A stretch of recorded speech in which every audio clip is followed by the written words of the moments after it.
Namhlanje sifunda ngeenkcubeko nokutya.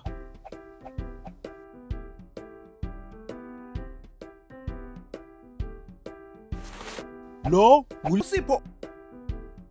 Yena uvela eMzantsi Afrika.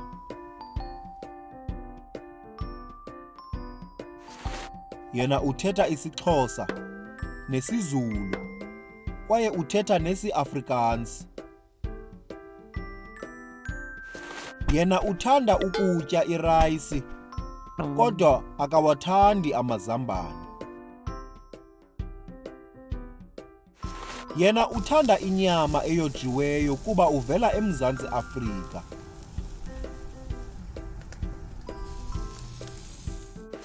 Lo nguDaniel. Yena uvela eFrance. Yena uthetha iilwimi ezimbini. Yena uthetha isiFrentshi nesiNgesi. Yena uthanda imifuno kodwa akazithandi iziqhamo. Yena uthanda ukutya isonka kuba uvela eFrance. Lo nguThomas. Yena uvela eJamani.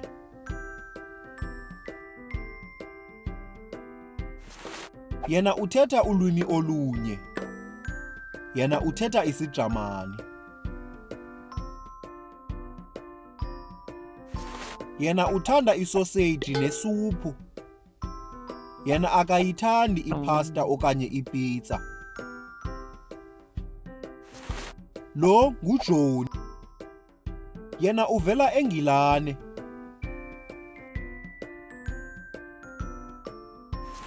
Yena uthetha ulwimi olunye. Yena uthetha isiNgesi. Yena uthanda ukusela iti.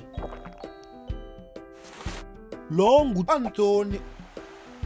Yena uvela eItali.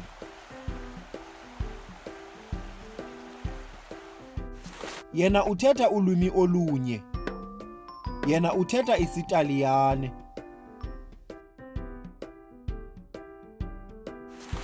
Yena uthanda ukutya ipitsa kodwa akakuthandi ukusela ubisi.